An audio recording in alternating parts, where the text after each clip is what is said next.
বলছে তার সাথে বেড শেয়ার করলে আমাকে প্রমোশন বাড়াবে। এদিক দিয়া এই কাজটা তো আমার পক্ষে সম্ভব না। এদিক দিয়ে বাবা মা আছে, তাদের টেনশন, ভাই আছে, বোন আছে, এদের খুব টেনশনে, খুব আছি। এখন যে কি করব সেটা ভাইবা চিন্তা পারছি না।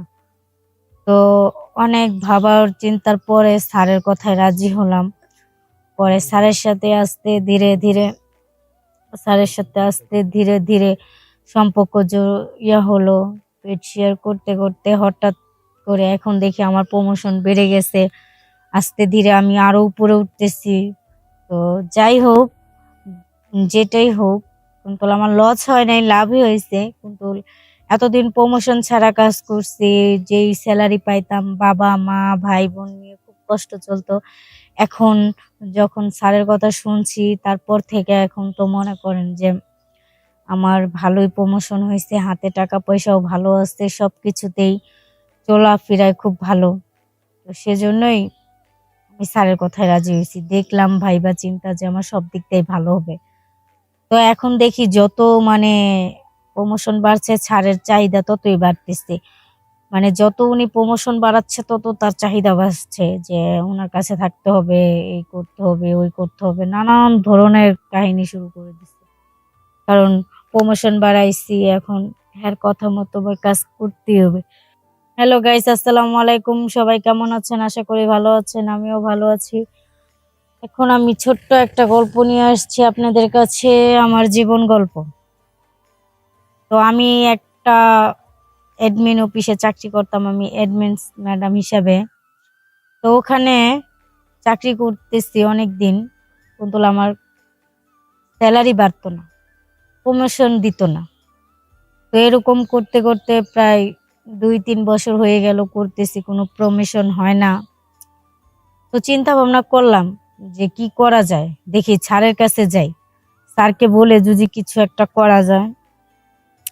তো স্যারের কাছে গেলাম, যাওয়ার পরে স্যারকে বললাম, স্যার আমি তো আজকে প্রায় 2-3 বছর চাকরি করি, তো আমার তো আর প্রমোশন আপনি বাড়াচ্ছেন না, যা আছে তাই আছে। আমার জুনিয়র যারা তারা আমার চেয়ে ভালো ভালো করতেছে, আর আপনি আমাকে দিচ্ছেন না, প্রমোশন ওদের বাড়ছে, আমার বাড়ছে না। আমি তো কিছু বুঝতে পারতেছি না স্যার, আপনি কি করবেন বলেন আমাকে। আমার প্রমোশন না বাড়লে স্যার এতটুকু টাকা পয়সা দিয়া আমার মা আছে, বোন আছে, ভাই আছে, সবাইকে আমার চালাইতে হয়। তো আমি কিভাবে কি করবো বলেন। আমার তো আমার একলা ইনকাম দিয়ে আমার মা, বোন, ভাই সবাইকে চালাতে হয়। তো স্যার আমার প্রমোশনটা যদি একটু বাড়তো। তখন স্যার বলে, তোমার প্রমোশন বাড়বে, ওদের যেমন বাড়ছে তোমারও বাড়বে, কিন্তু আমার একটা শর্তে রাজি হতে হবে, আমার একটা শর্ত আছে। জি স্যার বলেন, আপনি কি শর্ত? যখন স্যারকে বললাম, স্যার বলল যে তোমার প্রমোশন বাড়তে পারে এক শর্তে। আমি কই, কি শর্ত স্যার? কয়, তুমি যদি আমার কথা মতো চলো তাহলে তোমার প্রমোশন বাড়বে। আমি তো জিজ্ঞেস করলাম, স্যার আপনার কি কথা মতো চলতে হবে আমাকে বলেন। পরে বলতেছে, তুমি যদি আমার সাথে বেড শেয়ার করো তাহলে তোমার প্রমোশন বাড়বে। তখন বললাম, স্যার এটা কি ধরনের প্রশ্ন উত্তর করলেন? এটা কোনো কথা হইলো যে প্রমোশন বাড়তে গেলে আপনার বেড শেয়ার করতে হবে? স্যার এটা আমি পারবো না। কয়, তাহলে তোমার প্রমোশনও বাড়বে না, তুমি ভেবে চিন্তে আমাকে বললো, তাইলে এখন যাও। তো অনেক ভেবে চিন্তায় বললাম যে স্যার মানে কি করব। স্যার বলছে তার সাথে বেড শেয়ার করলে আমাকে প্রমোশন বাড়াবে। এদিক দিয়া এই কাজটা তো আমার পক্ষে সম্ভব না। এদিক দিয়ে বাবা মা আছে, তাদের টেনশন, ভাই আছে, বোন আছে, এদের খুব টেনশনে, খুব আছি। এখন যে কি করব সেটা ভাইবা চিন্তা পারছি না। তো অনেক ভাবার চিন্তার পরে স্যারের কথায় রাজি হলাম। পরে স্যারের সাথে আস্তে ধীরে ধীরে সম্পর্ক হলো। পেট শেয়ার করতে করতে হঠাৎ করে এখন দেখি আমার প্রমোশন বেড়ে গেছে। আস্তে ধীরে আমি আরো উপরে উঠতেছি। তো যাই হোক, যেটাই হোক, কিন্তু আমার লস হয় নাই, লাভই হয়েছে। কিন্তু এতদিন প্রমোশন ছাড়া কাজ করছি, যেই স্যালারি পাইতাম বাবা মা ভাই বোন নিয়ে খুব কষ্ট চলতো।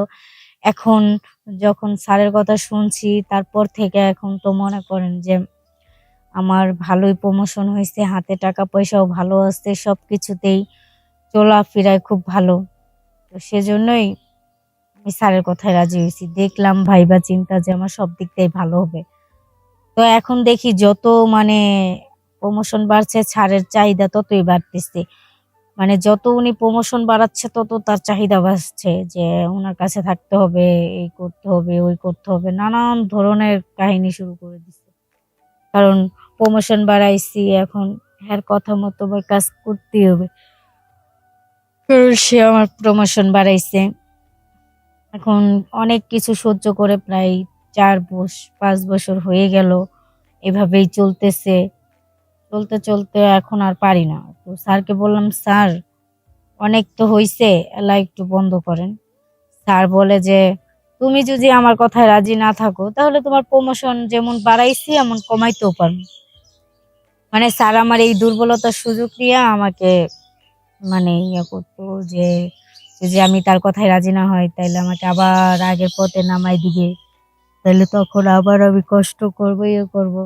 সেই ভাইবা আর স্যারের কথা ফালাইতে পারি না, উনি যা বলছে আমি তাই করছি।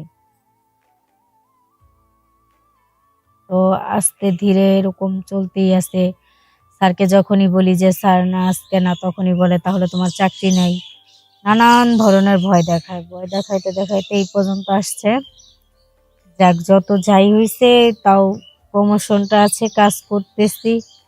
তো দেখেন, আমি সামান্য প্রমোশন বাড়াইতে গিয়ে আর নিজের ক্ষতি নিজে করলাম। যদি তখন লোভ না করতাম তাহলে আজকে আমার এই অবস্থা হইতো না। কারণ ওই যে তখন বলছে যে আমি যদি ওনার সাথে বেড শেয়ার করি তাহলে উনি আমাকে টাকা দিবে, প্রমোশন বাড়াবে। তো সেই লোভে আমি তার বেড শেয়ার করছি, করার পরে আজকে এই পর্যন্ত। সেজন্য আজকে আমার এরকম।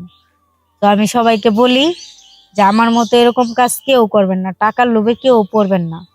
যতটুকুর মধ্যে আছে অতটুকুই থাকার চেষ্টা করবেন, কারণ এতটুক থেকেই কোনোদিন বড় হইতে পারবেন। যদি লুপ করেন তাইলে যে অতি লোভে তাতি নষ্ট, এরকম হবে, আমার মতো দশা হবে। যেরকম আমি লুপ করছি বিদায় আজকে আমার এই শাস্তি পাইতে হইতাছে। তো সবার কাছে বলি, সবাই ভালো থাকেন। আল্লাহ হাফেজ। আর আমার ভিডিও যদি ভালো লাগে সবাই লাইক কমেন্ট শেয়ার করবেন।